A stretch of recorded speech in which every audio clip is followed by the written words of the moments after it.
Kerry, I have started the recording.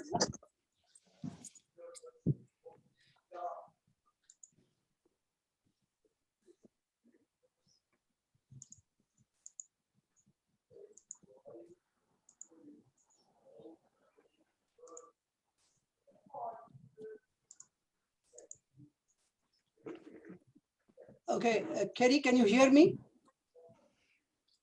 Kerry? Yes, I can, Prof. Okay, good. Good afternoon to our colleagues in South Africa. Good evening to Dr. John Sekabira in Kampala, Uganda. And good morning to my dear friend, Dr. Sherif Emil in Montreal, Canada. Sherif, I'm keeping my video off because I'm hosting from home. So thank you for joining us. I'm sure the home is beautiful, Milan, but that's fine. Thank you. Okay, and today's talk is quite important, complex ethical considerations in the practice of pediatric surgery. And the presenter is Dr. Botha, who is a medical officer, that is a junior trainee in our department. And in the future, he intends to become a pediatric surgeon. We are so honored and happy and proud that we have Dr. John Sekabira as our invited guest today, and couldn't have got any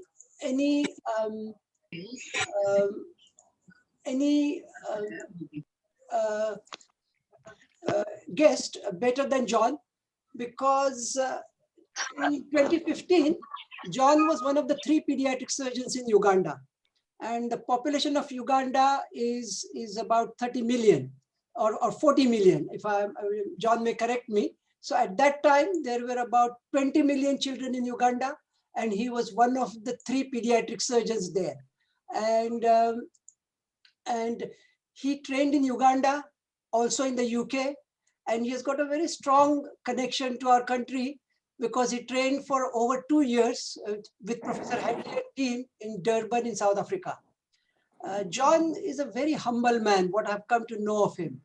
He will never say a lot at all, never say much about his work, but he is probably a founding member of COSEXA, that is the College of East African Surgeons. He is also a board member of Global Initiative in Children's Surgery, and he has strong ties with pediatric surgical associations in the West.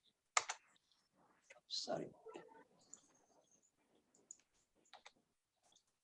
Those who do not know about John, I urge them to read this scientific publication in the Journal of Pediatric Surgery, and that was the Hugh Greenwood lecture, which John was invited to. He was the first speaker or person who delivered this lecture.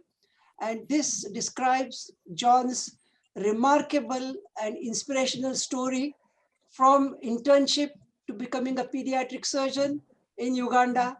And I know recently John and his hospital have received a state-of-the-art pediatric operation theater from the Kids OR organization from our beloved Scotland.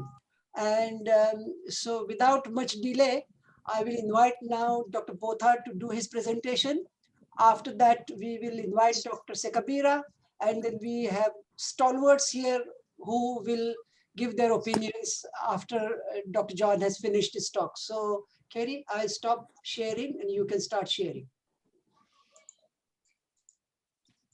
Thank you, Prof. Let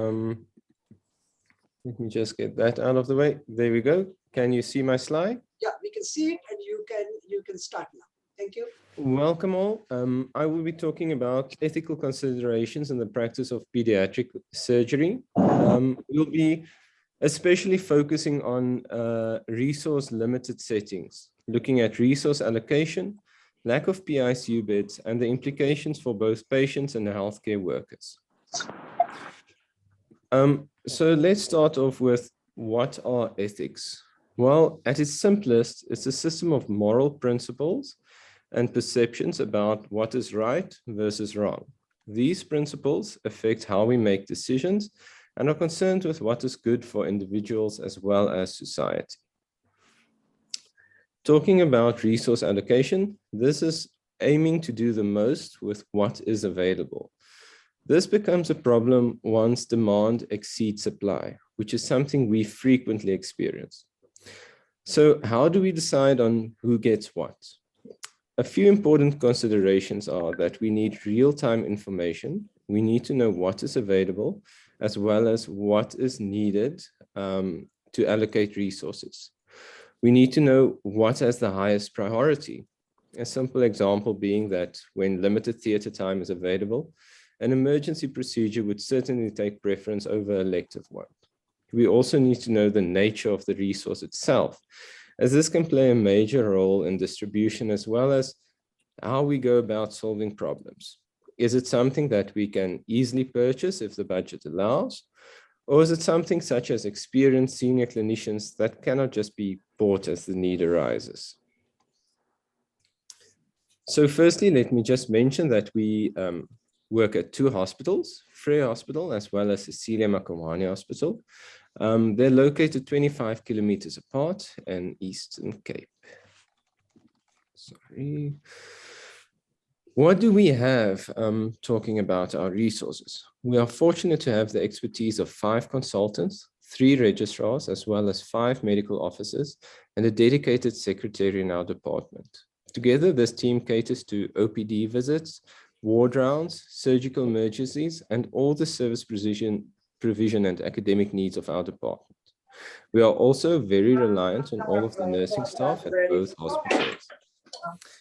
At Frey, we have 2 dedicated theatre days, a specialized pediatric theatre with access to an anesthetic consultant, with theatre time for emergency cases 24/7, 365 days of the year, as the need arises. The majority of our emergency work is done at Frey Hospital. We have access to a combined pediatric and neonatal intensive care unit with 7 beds shared between ourselves, pediatrics, cardiothoracics, neurosurgery, and even occasionally orthopedic surgery.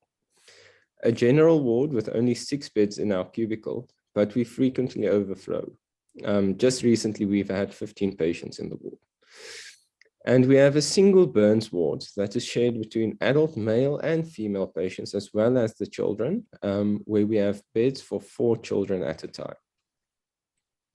At Cecilia Makawani Hospital, we have access to a 12-bedded neonatal ICU, 2 full days theatre lists per week with an anesthetic consultant available one of these days. An emergency theatre time as the need arises, but this is only during working hours. 7 beds in a burn ward and a spacious general ward.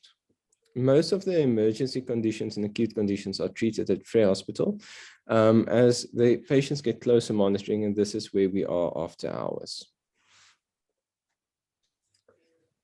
This slide gives a summary of what is going on in our department. These are actually the stats from last month.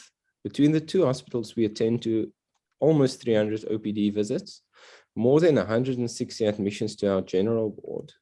13 patients were admitted with burns, all of which were large percentages, mostly more than 20%, and a total of 90 theatre cases, with more than 30 of these being emergency cases, and the majority of them being done at Frey Hospital. Talking a bit broader, what does Africa need? Although Africa has only 11% of the world's population, it has been found to bear 25% of the global burden of disease. Multiple factors contribute to this high burden of disease, from endemic poverty to poor literacy. South Africa is a low middle-income country, one of the countries with the widest income gap, a population of approximately 60 million, with only 12% of these having medical aid. The tax base is made up of 14 to 15% of this population. And a study done by PEDSurg Africa Research Collaboration presented in 2018 showed that the 30-day mortality of patients in sub-Saharan Africa was 10% as compared to 0.7% in high-income countries. We need to focus on what counts. So often focus has been placed on the prevention and treatment of infectious diseases rather than that of trauma or surgical diseases in children. Surgery remains an important part of basic healthcare, even though it's frequently considered to have a high cost and limited availability due to the need of trained staff and expensive equipment. However, Gosselin et al. Performed a cost-effective analysis to evaluate the cost and disability-adjusted life years saved by the provision of surgical services to children in a rural hospital in Sierra Leone. And he found that there was a positive effect compared to that of other healthcare interventions. South Africa needs to remain attractive to newly qualified surgeons. Many South African doctors immigrate. It was estimated that approximately 50% of South African trained doctors had immigrated. In May of this year, 8 new pediatric surgeons qualified. However, there were only 3 posts available in the state sector. Thus, 5 of these newly qualified doctors will be forced to go into private practice, increasing the surgeons attending to this 12% of the population with medical aids. This while we still have 3 provinces without any pediatric surgeons. The following information is from a review article that was published in the Journal of Pediatric Surgery in 2018. It focused on the pediatric surgeon density in South Africa. It found that there were 2.6 pediatric surgeons per million of the uninsured population under 14 years versus 9.4 per million for the insured population under 14 years. That's just shy of 4 times the amount per million. This highlights the socioeconomic maldistribution of pediatric surgical workforce in South Africa. We also fall short of the international recommendation of 1 pediatric surgeon per 500,000 of the population. And this table serves to compare our pediatric surgeons per million of the 0 to 14-year-old age group. It's almost ridiculous when comparing it to the high density of pediatric surgeons in the United States of America. But we are very fortunate compared to one of our BRICS countries, India, with more than double the amount of pediatric surgeons per million than they have. And even more fortunate if you compare to one of our neighboring countries, Mozambique, that has no pediatric surgeons. Here's just a graphical representation of the amount of pediatric surgeons in South Africa per province.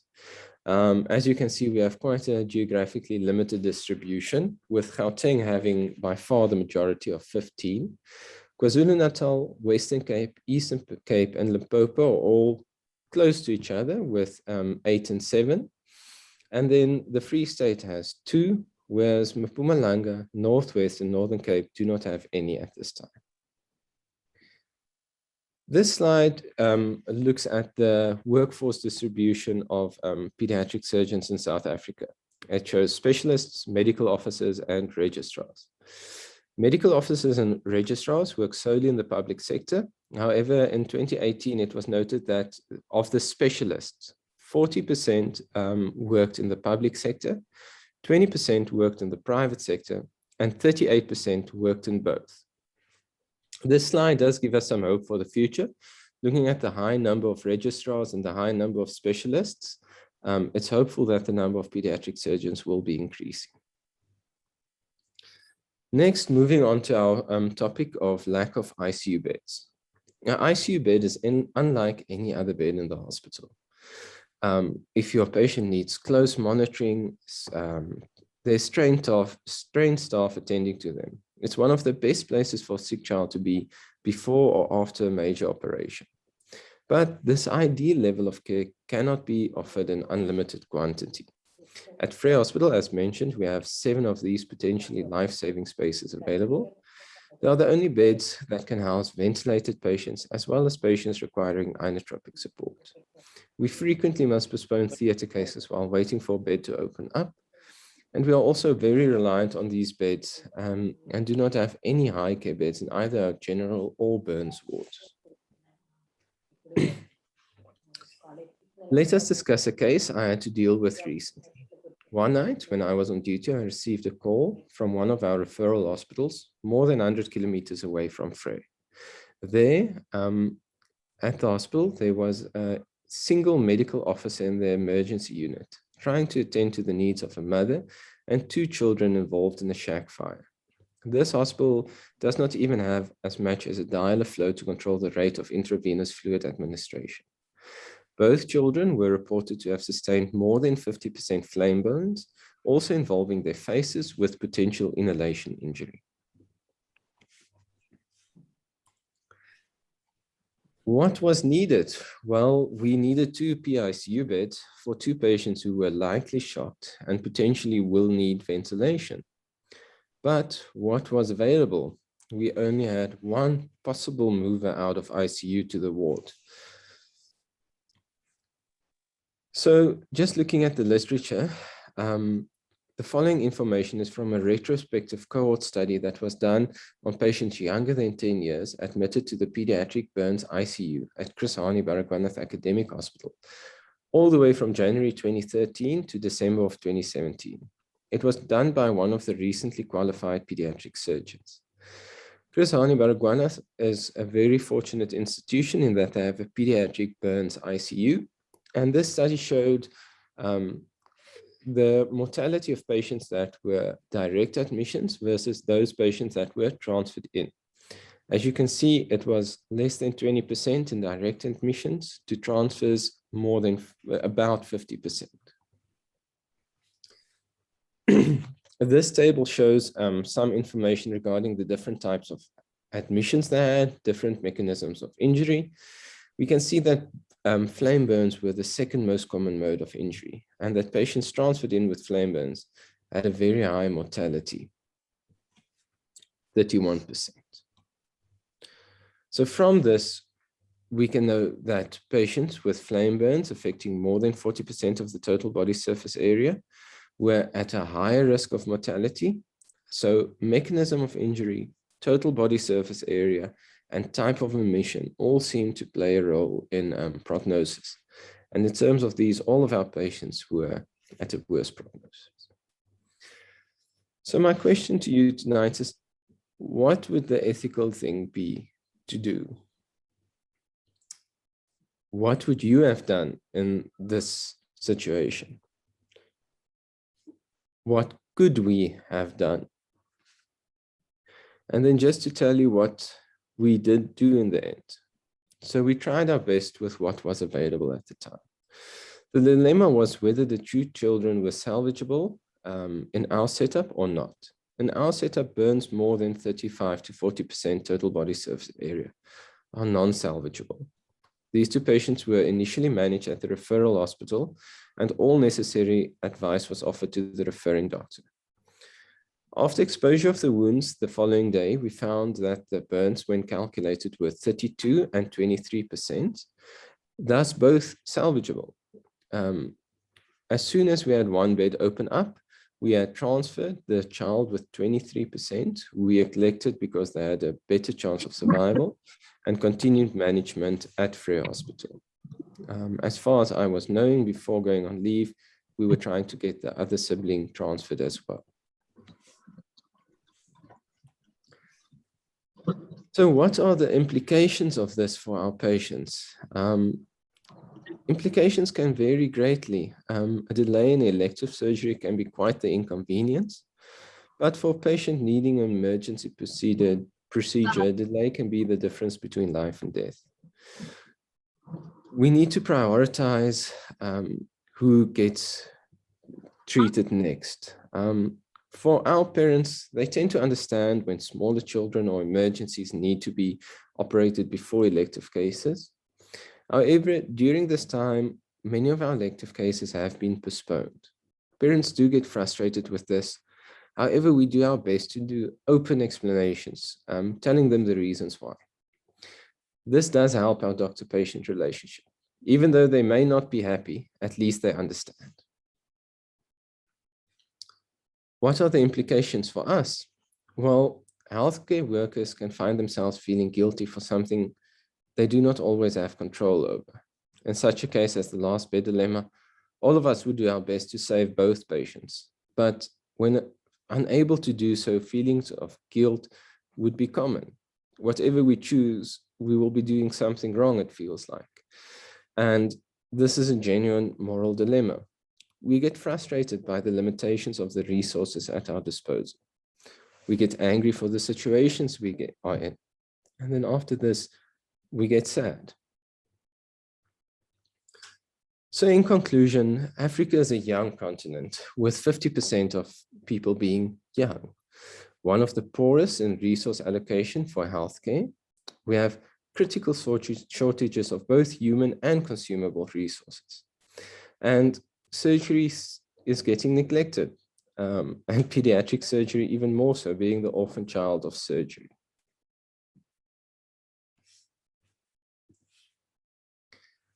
Some of the solutions we have is that we have the universal healthcare in South Africa, or the plan. We need to train specialists, we need to recruit them, and we need to retain them. Make South Africa an attractive option, especially the state sector. Get some doctors into those 3 provinces that do not have pediatric surgeons yet. And on a global level, we have the Global Initiative in Children's Surgery, which we are proud to say that one of our senior staff members is a board member of. These are just some of my references. Thank you very much. Thank you very much. That was an excellent summary, and you have stated the case very nicely. And thank you for presenting even when you are on leave and you are more than 700-800 kilometers away from East London. But that's the beauty of the technology. So Kerry, well done. If you can stop sharing, then I will invite Dr. Sekabira. John, you can share your screen.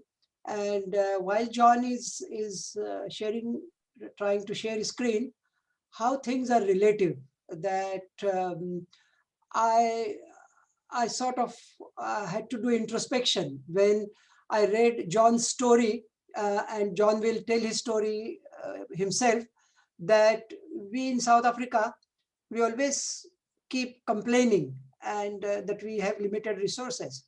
So there are countries which are in Africa who have almost nothing. And so I think we just need to have the perspective when we say limitation of resources. It's a relative term.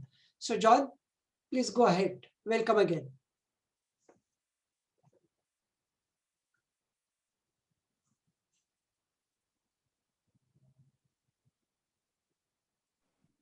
Thank you, Milind. And thank you for that wonderful introduction. And I'm actually humbled. What I wanted to say is when I got this, talking about this topic, when I got this invitation, I was wondering what I'm going to talk about. Sorry. Oh, I'm failing to move on the cursor, sorry. My talk is going to go like this. I'm going to have an overview of pediatric surgery in Uganda, some challenges and a few successes. And then I will try to go an overview of medical ethics, which will also include ethical aspects of pediatric surgery. As you know, Uganda is a low-income country, and the population distribution of, as you can see, if you compare Uganda and the US, our population is really young. We have children below 15 years, they constitute almost 50% of the population. So you can find, as Dr. Milind in his introduction mentioned, you find that the burden of conditions to treat really fall on those who manage children. And the pediatric surgery being one of the specialties managing childhood conditions, really we get the biggest brand of treating these children, these patients.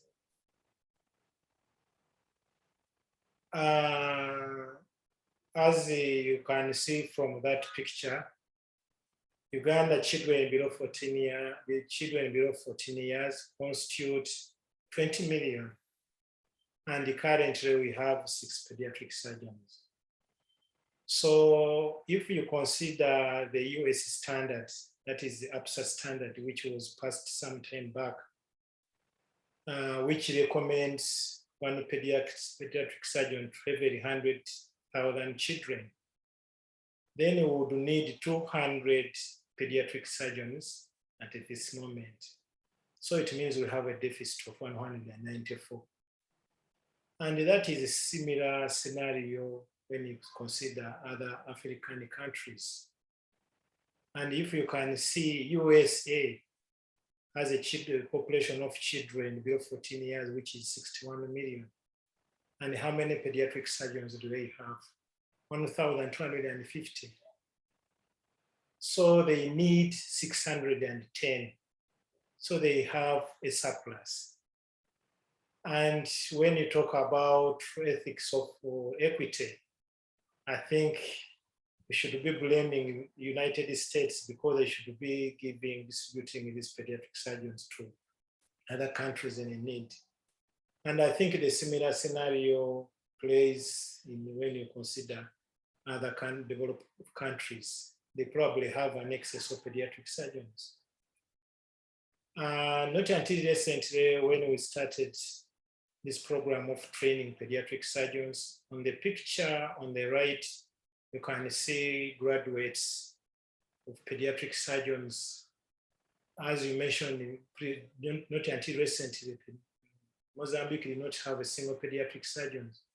But now in 2016, they managed to get one pediatric surgeons graduating through COSEXA. And so is Rwanda, just got theirs on 2016. And so you can see the effort is ongoing, but I think we have a very long way to go because at that rate, if we just graduate one or two, how many years do you need to graduate enough pediatric surgeons to meet the demand? I think it can take us so many hundreds of years. So we need to find out ways of how we can even train more pediatric surgeons so that our population does not continue suffering. Currently, most of the surgeries are being done by general surgeons in general hospitals.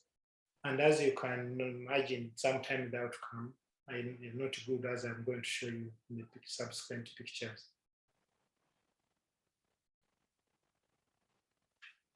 Sorry.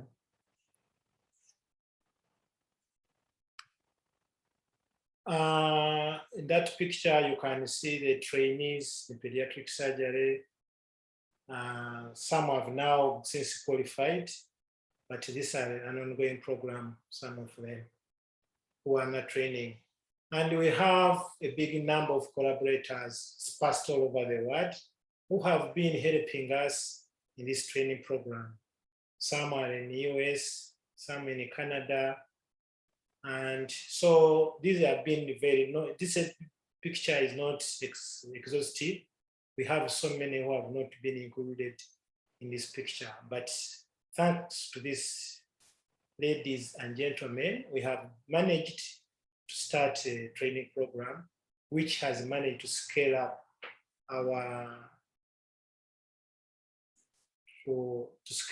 the output of pediatric surgeons. As most of the literature written and most of our addresses, the challenges of pediatric surgery are enormous. In that picture, you can imagine the people waiting to see, just in one day clinic, how many those patients are waiting to see, probably one doctor. And they can turn up in hundreds on a single day. And when you talk about ethics and equity and the burnout and all that, how can that doctor see all these patients and continue being ethical? So there are some of the challenges which pediatric surgeons can meet. And in a single day, every day, this is the picture which always plays out. So really it's a big challenge.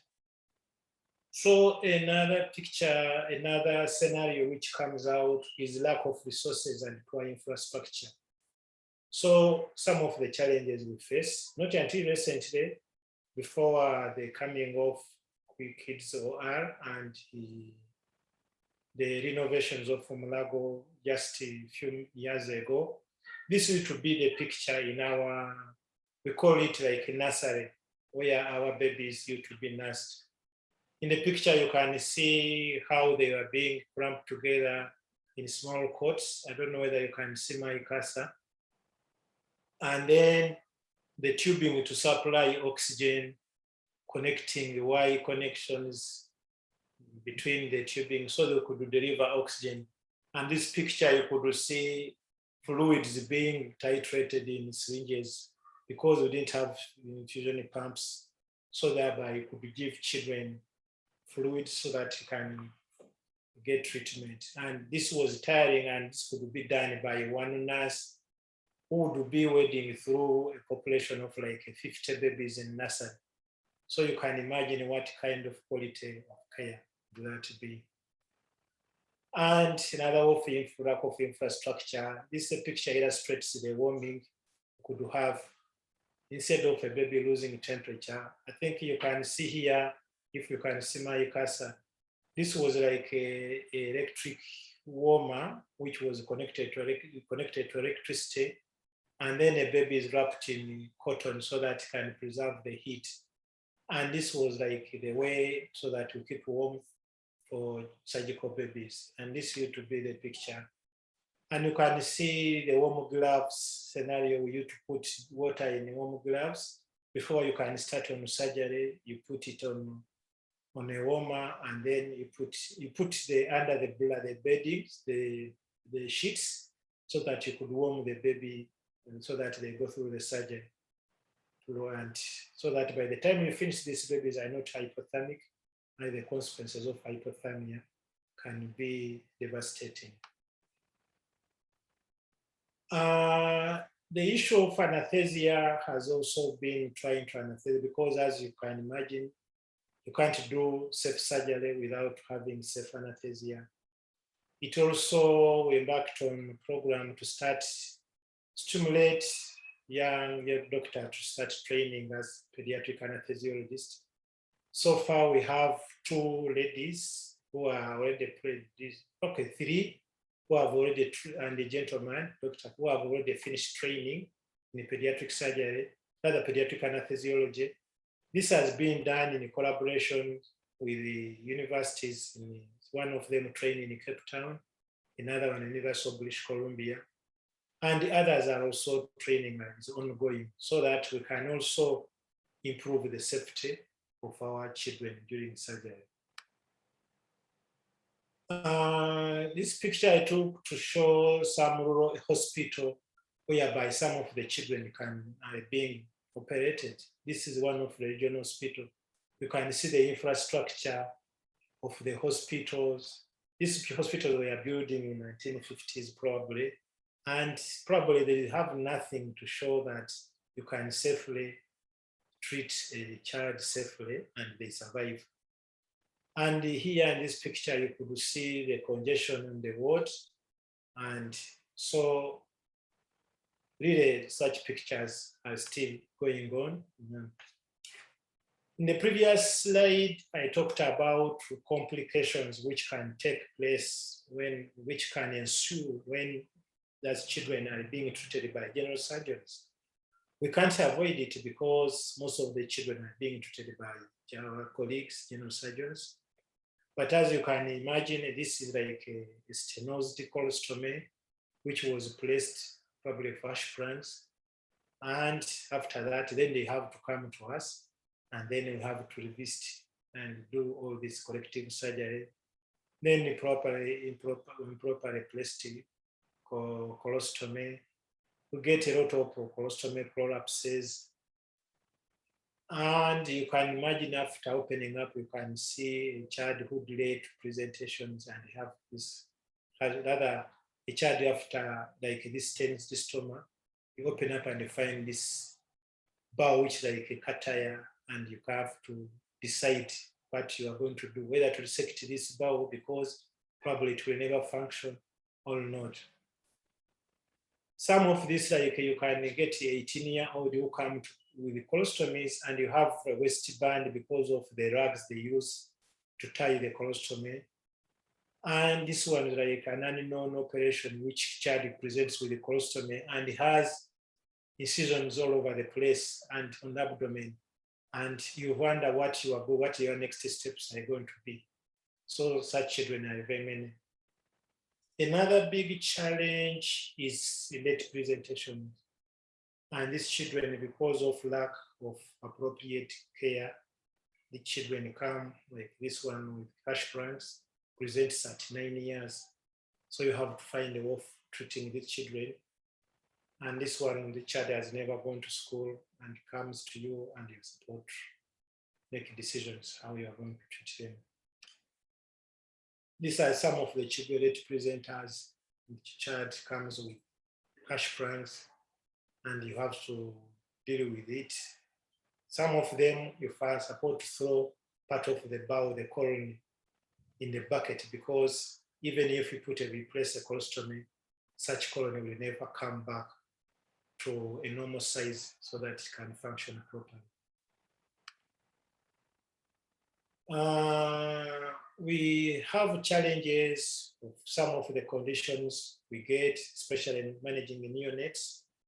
And not until recently, we used to have high mortality for children, for example, with gastroschisis. As you can see in one of the papers which we published in 2016, which one of our, by then was a resident surgeon doing surgical residence. By then, until recently, there was only one child surviving out of the cohort of 47 patients. So you could see the high mortality rate. So managing neonates with surgical conditions was very challenging. Another challenging condition is of late presentation is getting tumors which present very late. You can see in that slide a child who presents with Williams tumor, very emaciated. But I remember, okay, even when we were in Durban, in South Africa, with Professor Hadley, we could see also such children coming into Durban. So probably this picture is not exclusively, but I think when it comes to Uganda, we just get such children, very many. And when you think about if you can ever do any primary surgery, I think this one can't be thought about, that you can end up doing primary surgery like Americans do. So these children are supposed to be optimized, improve their nutrition as you give neoadjuvant chemotherapy, and probably that is the only way you can probably save them, improve outcome. I talked about the high mortality rate of gastroschisis. This paper shows one of the efforts by one of our colleagues in one of the hospitals where pediatric surgeons are, that is in Mbarara, by trying innovative ways of trying to reduce mortality due to gastroschisis. So they managed in a period of 2 years to reduce mortality by 50%, and this paper was published in the Journal of Pediatric Surgery. And you can see this picture. This is the surgeon. Now she's a pediatric surgeon. Her interest started when she was doing surgical residency. That is the one who published the paper of the high mortality, which was almost 99%. But she went ahead and took it upon herself to see that improvement in mortality for gastroschisis is observed. And right now, we have tried to reduce mortality for gastroschisis to reasonable numbers, which are comparable to other parts of South Africa, of Africa. And we still, of course, have a backlog of pediatric surgical conditions. And as you can see, between Mbarara, that's where we have pediatric surgeons. Basically, we do most of our cases are emergencies. So what happened to elective condition like children with big colostomies? Probably they are the ones who are languishing in the rural areas, have not accessed appropriate corrective surgery. And this probably goes on for anorectal malformations and hash plans, which require staged surgical procedures. And these children end up probably missing out on correcting their surgery early enough to improve their outcomes. this was one of the papers which we published way back in 2014, which was showing the unmet and for neonatal surgical disease and the burden of surgical conditions in the neonatal surgical conditions. And as you can see, most of the burden, if you consider, for example, aneurysmal malformation, the unmet need is around 10%.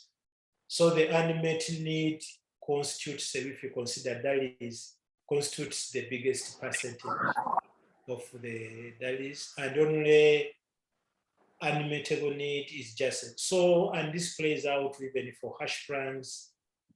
And when to consider for gaseous cases, the unmet needs is way high, and even for other conditions like atresia, and so is for teratomas. So you can find the burden of neonatal surgical conditions is high, even in our country. So this slide try to show you some of the condition children we have treated it successfully, and we've gone rejoicing.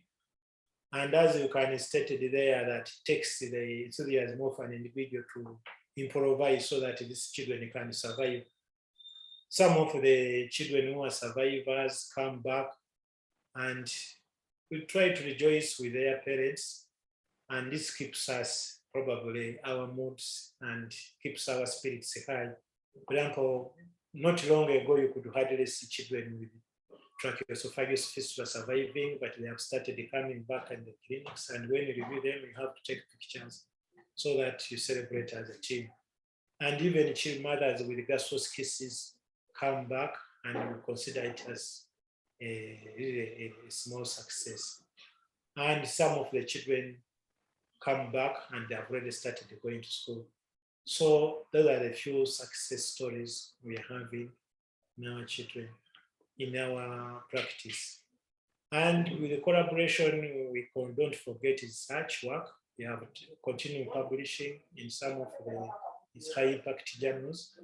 So we continue showing how work. Not until recently, we started embarking on even starting doing complex surgeries. We started pioneering in simpler conditions, like initially, this picture shows the conjoined twins, which came with the aneurysmal malformation. Of course, they had no end opening, and initially we had to place colostomies as the initial step. And later on, they went and having separation successfully. And so that one was some of our success stories. And then I mentioned sometimes the enthusiasm of the individual surgeons. I can show in the picture what it takes, for example, what it used to take to a child who had, for example, esophageal atresia survive. This child, we had to take an aesthetic machine, which you can see here in the picture. You can see this was the old Nacomet, I think in 1992 model. We had it now to close the theater, and we took the baby to ventilate in a small niche which we improvised, and we managed to save this baby. And in this picture on the right, you can see also a baby. So it took us, as you could had to make a duty roster of doctors, that including anesthesiologists, surgeons, so that we are the ones who kept the baby through the night, and so that this baby could also survive. So that is the enthusiasm of the doctors which they take so that such babies can survive. And this is just recently a complex, now we started doing complex conjoined twin separation. This is the picture before we started doing the babies, working on the baby. This is the team assembled together in the OR, together picture with the parents. And we embarked on like a 20-hour operation of this conjoined twins, which were joined at lower back. And that included even separating the nerves of the sacral plexus and the cauda equina. And it took us, we had to work together with orthopedic surgeons, neurosurgeons to do who were doing the intraoperative neuro monitoring, and we successfully separated these twins. So these are some of the success stories we have been having. And we try to bring together all stakeholders who have been helping us. In that paper, I showed you who were all over the world. In 2019, we had a conference which held in Kampala, try to chat ways how we can improve pediatric surgical services in the country, and the outcome proceedings of this meeting were published in the World Journal of Surgery of 2020. And in a way of mitigating the suffering of children, even in the upcountry hospitals where children cannot access the center, like in places where we have only 2 centers where we have pediatric surgery, we started doing outreach surgical camps. And this one, we do them in collaboration with colleagues from North America who bring the resources, necessary resources like sutures, anesthetic drugs, and even other supplies, so that we go and camp in a regional hospital, sometimes even in district hospitals, so that we can correct some of the surgical conditions for children who cannot access the center. And that way we can reduce the backlog. And also, as I mentioned earlier, some of these children are being treated by our colleague general surgeons, sometimes even medical officers. So we tend to have skills transfer so that these local clinicians can start gaining confidence in treating some of these conditions. And start by doing radio announcements and make screening visits. And then we call our international colleagues and we start embarking on usually a week-long surgical camps. And we have successfully carried out several surgical camps. And this slide, you can see the conditions we have treated in the different surgical camps we have held. This was a slide of up to 2017, but since then, we have carried out even more. But of course, now with the COVID, everything has slowed down. But that way, we had managed to reduce much of the backlog of the surgical conditions, even in the rural area. And you can see as advocacy, these are some of in the local press, as these 60 children with the aneurysmal malformation and other surgical conditions were treated in one camp in the areas. And also part of quality improvement, we hold workshops about pediatric surgical emergencies. And this one was in a rather regional referral hospital in Mbarara, where our pediatric surgical colleagues are working. And this also helped to improve the outcome of children with surgical conditions. Not until recently, we started, actually, I can proudly say that Kids OR started in Uganda, because this was a charity, Scottish charity organization, which started as Arch Foundation. We started with collaborating with Professor Youngson, whom we all know. And because he comes from Scotland, he was by then a board chair of Arch Foundation. And so he started soliciting funds, collecting funds from there. And indeed, they built the first pediatric surgery hospital in Kampala. And from then, we started working, showing that it can work, and saw the economic benefit, for which we published a paper which came out in 2018.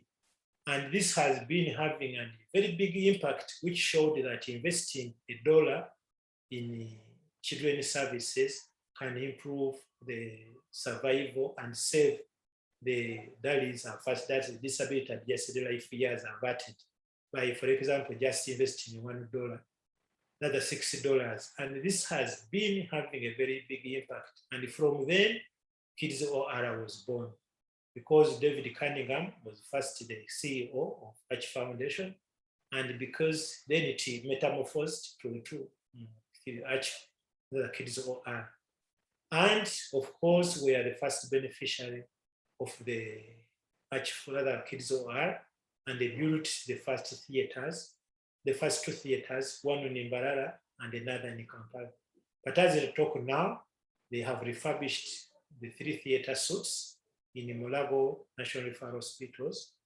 And really, this has gone way improved the surgical outcome of our children, because now we have warmers, we have very dedicated theater teams. So, and of course, working in very good working condition, it's very stimulating to the staff. So thanks to Kids OR, we have managed to improve the surgical outcome of children not only in Uganda, but as you can imagine, this Kids OR has gone on to build these theaters in other sites. As I talk now, they are in Zambia, kitting up more theaters for children. I think they have done it even in West Africa, Nigeria, Ivory Coast, Ghana. So really Kids OR has done a lot as far as improving children's surgery in the world. Concern. Now going back to what about medical ethics. Dr. Botha has been mentioning all of these things, what I wanted to talk about. But as I want to say that doctors, they deal with a variety of ethical issues. And the commonest I can mention when you search literature and in our practice is the challenges we meet withholding treatment to meet organizational budget. And this plays very well in our resource-limited settings. For example, our budgets are always limited. Can you scale up, for example, like that surgery I showed, separating conjoined twins? So when you have resource allocation, it means one surgery is going to consume almost the entire budget of the pediatric surgical services. So you have to weigh where to go. So unless you get support from elsewhere, some of these conditions and the treatment can be withheld so that you meet the organizational demand. And another big elephant in the house is accepting money from big pharmaceutical and device manufacturers. This is sometimes can be unethical, but we have to do it because there is no way you can do away without getting support from pharmaceutical companies. But this way, sometimes they can sway you, getting only their supply from their devices. But I think this cannot be avoided. The other thing which is not very common, I think, getting romantically involved with the patients. So those sometimes when these parents are very vulnerable, coming from poor background, sometimes they can be really vulnerable and can, if someone is not ethical, a doctor can get romantically involved. Another common challenge is covering up mistakes, because when you are working up in low-limited settings, mistakes are likely to occur from preoperative care, intraoperative, because you are improvising, and some of these mistakes can be covered up, which sometimes is very unethical. And reporting unethical or impaired colleagues. This can be challenging because if you are very few, and how can you go on reporting colleagues? Though it means when you report them, they can end up being picked by the law, and this can have dire consequences to future care of these children. Then another scenario is cherry picking patients. Of course, when you have so many people demanding for surgery and so many children, for example, as I mentioned, you have to start picking out where you feel like probably the prognosis is best. So like where prognosis is worst, you might end up not like not inadvertently neglecting them, which is very unethical. And another thing is practicing defensive medicine to avoid malpractice. This can be very real, and also breaching patient confidentiality. For example, that slide which I showed you, whereby so many children are lining up to see one doctor. Sometimes when you have two doctors in one room, there is no way you can keep confidentiality. Like patients might be even hearing the stories of one another. These are the basic values of medical ethics, like autonomy. Patients have a right to determine their own health care. But in resource-limited countries, I don't think that these patients have very much rights to determine their own health care. But as we are realizing now, the society is becoming enlightened, and we are having a middle class which is coming up. Some of them do read a lot about on the internet, so they might have, but even then you are supposed to exercise autonomy, but most of the time this cannot be real in our setting. Then another value is justice, by distributing benefits and the burdens of care across society. I don't think that one also can be realized very well in resource-limited countries. Another one is doing good for the patients. I think this one, in fact, all medical workers are supposed to have this. And another one, normal efficiency, which is making sure that we don't hurt our patients. But these are the values, core values, which I talked about in the medical school. But there are so many other values which you need to consider. Truth-telling is very important. You have support to tell the patients the truth about their conditions and what you are supposed to do and what can be able to do. You don't want to tell your patients that you can do something which you have never done. That will not be ethical. And of course, you are supposed to be transparent.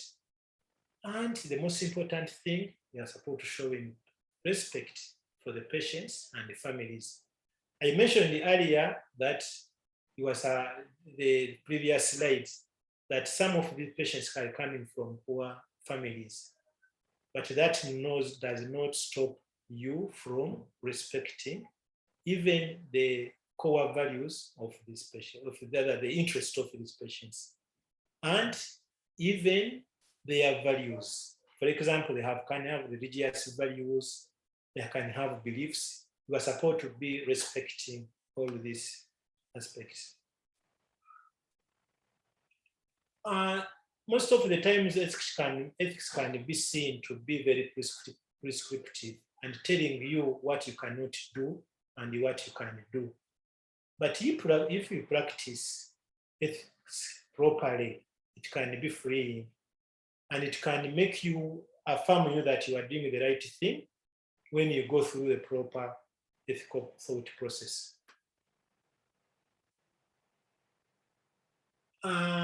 Maybe some of the tips how you can remain ethical even in poor resource settings. You are supposed to listen properly, however busy you are, so that you learn all the facts about the child's condition, so that you don't rush into making decisions when you have not listened to the entire story.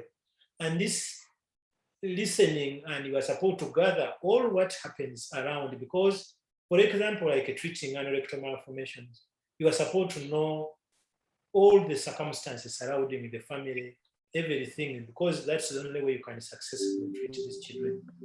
And you are supposed to communicate effectively, and so that you provide all the necessary facts to the patients and relatives. And you are supposed to be tactful, so that you win the confidentiality of these patients. So that, because if these patients lose confidence in you, you can never treat their conditions. But always trying to find time to explore all of the ethical issues, even if you are being overwhelmed by work. And always trying to pass responsibility to other qualified caregivers, so that you are not overwhelmed by work, because if that happens, you are going to get burnout and you will not start becoming unethical, and you might not be able to explore all the ethical issues surrounding the conditions you are treating. And you are supposed to respect the values, as I said, and attitudes of the patients. There are so many conflicting situations in the practice of pediatric surgery. Some of the patients can refuse your treatment, and you can be faced by respecting the autonomy of the patients while you're considering what is the best of the patients. And so that one can be a very difficult case scenario. In other circumstances which can be conflicting, like as I said, a doctor, you might be justified, for example, not to accept to see all the patients because you are going to burn out. But that means you are going to deny medical care to the patients. But you are supposed to be careful, because if you are going to let in every patient who comes in to get treatment, you might start becoming unethical. You don't listen to their stories, you rush out and you make rash decisions. So it's better you divide your time, you divide your clinics so that you can practice ethically while treating the patients. There are other issues like, our societies have a lot of religious backgrounds. So you are supposed to consider all of this. And for example, you have to understand the ethics. What is the difference between ethics and morality? Because whereas morality relies on basically on values which are adhered to basic beliefs and system and code of conduct, medical ethics relies on values and reasoning. So you are supposed to reason out when you are making such decisions, when you are treating these patients. And morality usually relies on such authority like a Bible and, for example, political persuasions, whereas medical ethics is flexible because it relies on sets of solutions and it's based on facts and logic. So, but because our societies get all of these religious beliefs and the morality issues intertwined, sometimes it can be very difficult to wave your way when you are treating these patients. And then you have another issue like addressing medical ethics and the law. Usually, medical ethics have different standards from the law.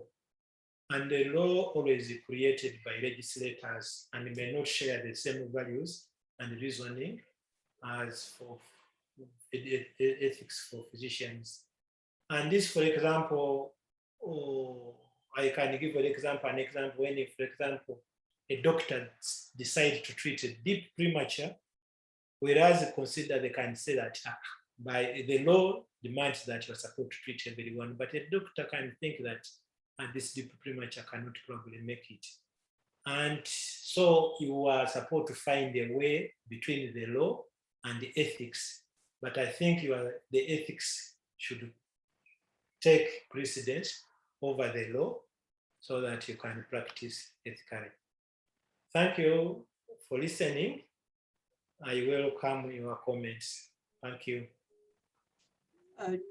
John, thank you very, very much. I really appreciate what you have shared, and I'm almost speechless, and my respect for you has multiplied 10 times while listening to your talk.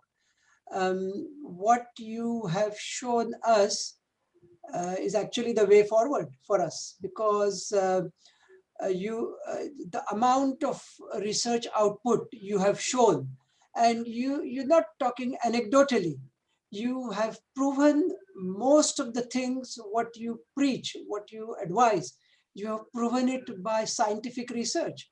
And with such a limited resources, with low income country like Uganda, with huge population, so few pediatric surgeons, you have established systematically, and you have shown if there is a will, there is a way. And you have also proven that in Africa, we don't sit and cry. We find local solutions for local problems. So thank you again. We have colleagues who are joining from various places in the world. So I'll just invite comments one by one. And maybe Dr. Emil may need to go to operating theater. So I'll invite Dr. Sharif Emil to give his comments. And I think please let us keep comments short, at the most 2 minutes each expert. So Sharif, please go ahead. Yeah, thanks, Milind. I am on call, and I actually have Dr. Fabio Botello. You might see him here. He's a Brazilian pediatric surgeon who also works in a very low resource area, and he's with us for some time here in Montreal. So Fabio's been watching with me as well. I just want to echo what you said about John. I've always been completely fascinated by his work. And John, the last part of your presentation, I have to say, is applicable to any setting, whether it's low resource, medium resource, or high resource. I think that fundamental set of ethics you laid out is really universal, and the same issues are the issues we deal with here. I guess the one thing I would have liked to maybe hear a little bit about is, and I think you've set up some great models and examples of how a North-South collaboration can actually occur without surgical adventurism. But I think from the other consultants here from Africa, I would actually like to hear a little bit of your views on how surgeons from our parts of the world can potentially collaborate. Thank you, Sharif. I will invite Professor Hadley to comment, because Professor Hadley has practiced for many decades in Durban, but he knows the situation in Africa inside out. And Prof. Hadley, please comment. Yeah, thanks, Milind. I would like to share Dr. Emil's plaudits for what John has achieved in Uganda. I think he's done a fantastic job. I would, whilst acknowledging the positive pediatric surgeons that Dr. Botha and Dr. Sekabira have referred to, I think we're missing a trick. I think we're forgetting that pediatric surgery is a team sport, and that training more pediatric surgeons and leaving them out there on their own is not going to help anybody one iota. And what we've got to do is we've got to incorporate the training of our anesthetic teams, our intensive care unit teams, and particularly our nursing staff. And we've got to take them along the road with us. The other thing I'd like to say is that a lot of what we do is not exactly rocket science. As you know, pediatrics, you don't need 10 years of training to be able to drain an abscess. And I think that, or make a colostomy, or take out an appendix. This is the sort of thing that we could train medical officers to do, or even people who are not doctors, as they are doing in Malawi, where you can train as a non-physician pediatric surgeon with a limited range of procedures that you can do. But I had a limited range of procedures that I could do. So I don't think that that's in any way demeaning. My third point that I'd like to make is that it's incumbent upon us working in Africa with these limited resources to vary our surgical techniques. There's no point in anastomosing a jejunal atresia and expecting to keep the child alive on TPN when you've got no TPN. So we've got to change our surgical strategy, make an anastomosis, make a bishop coupe, put a transanastomotic feeding tube, do something that gets us over this hurdle of relying upon a resource that we don't have. And so I think that we need to look, and instead of just aping what they're doing in the developed world, we've got to look at the strategies and match our strategies to the resources available. And the last thing I'd like to support your point, Milind, and that is that it is unethical to practice pediatric surgery without reviewing your results and publishing your results so that we can all learn. So I think that at a very basic level, it's unethical to practice without doing research. Thanks. Thank you, Prof. Hadley. And when John was presenting his initial experience before the kids OR arrived in Uganda, I just remembered my good old days in Pune in India and in Mumbai in India, while I was training in general surgery and in pediatric surgery, and then working again in general surgery, looking after children. we had no surgical intensive care units, we had no TPN. And as John said, we managed to make survive newborns with esophageal atresia and diaphragmatic hernia in female surgical ward with dedicated team of doctors who bag masked the babies for 48 hours at a stretch. So I'm so blessed that then subsequently I could spend time in Glasgow and in South Africa. I mean, we really cannot complain about lack of resources. So that is really what John has opened my eyes once again. Is Dr. Harper still here? Dr. Harper is a pediatrician and a neonatologist, and he's head of the Department of Pediatrics at the Frere Hospital. I saw him initially. If Kim is here, Kim, can you unmute yourself and give comments? Or has Dr. Harper left? Maybe he has left. So if I don't see Dr. Harper, can I then invite Dr. Nkululeko Majola, who is our consultant pediatric surgeon, to give his comments, please? Dr. Majola? Thanks, Prof. Just want to echo just our gratitude to John for his great talk and just to opening our eyes to what we are really complaining about is much worse with what they have in other countries. So we are blessed in that sense. And just to hear out as well, just for a great talk, just to get us through to discussing such topics at length. So that's all. Thank you. Before I invite Dr. Machaya, I just like to openly sort of share a request with my dear friend, Dr. Emil, that we will communicate privately about establishing a link between Montreal and East London in South Africa. And we will see how your trainees can come and spend at least a month or 6 weeks as an observer in East London, and how we can get one of our trainees to spend, say, 4 weeks in your department. So I think that will be mutually beneficial, not only for those respective trainees, but also for the growth of our department. So we will communicate privately. And now I'll invite Dr. Selo Machaya. Dr. Machaya is our another pediatric surgical consultant. And the interesting thing is, during his training as a pediatric surgeon, he has actually done his master's in pediatric surgery on gastroschisis in the Eastern Cape. And I think his comments will be quite valuable. So Dr. Machaya. Thanks, Prof. Thanks, Kairat, for the talk, and thanks, John, as well, for giving us your insight and giving us your point of view as to how things are actually in the rest of Africa. I think what's important as well, what you were just highlighting now, Prof, is how what's important in the way forward in training new pediatric surgeons. It's not just interprovincial or interdepartment communication or transfer of training fellows, registrars, but intercontinental if possible. Because what you actually see in South Africa, it's very dynamic, where you can be in one part of South Africa and you think you're in the middle of Europe, then you're in another part of South Africa and you think you in the middle of some jungle somewhere.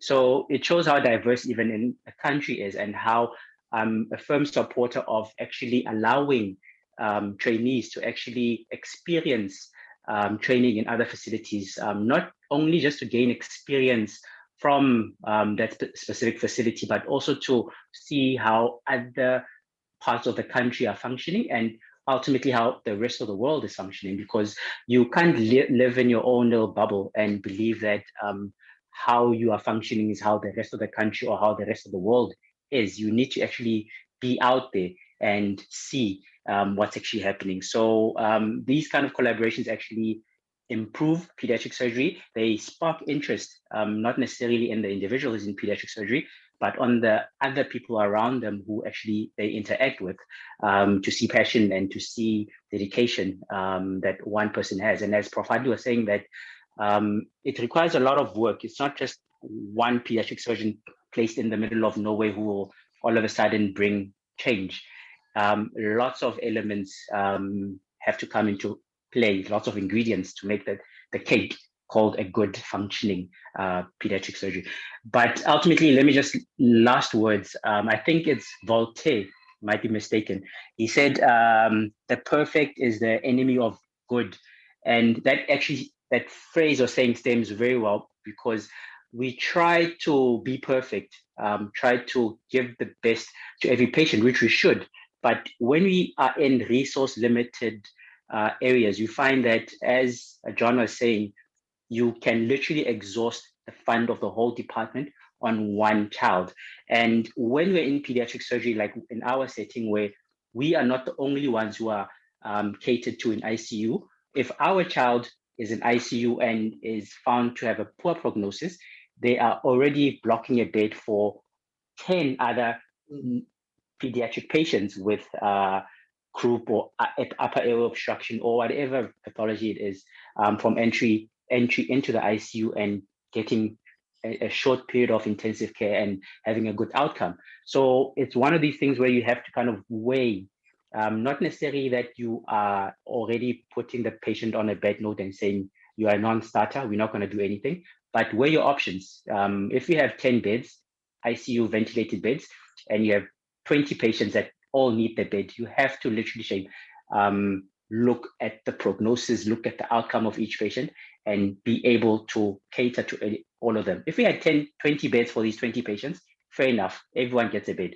But in reality, which is what we see in South Africa and definitely in the rest of Africa, and maybe even in the first world, you have to make difficult choices. And it's by experiencing and seeing how other facilities, centers function that you can actually make a good informed decision. Other than reading, which you all can do, it's via experience and via communication and all these factors that you can actually be a holistic pediatric surgeon and try to do your best.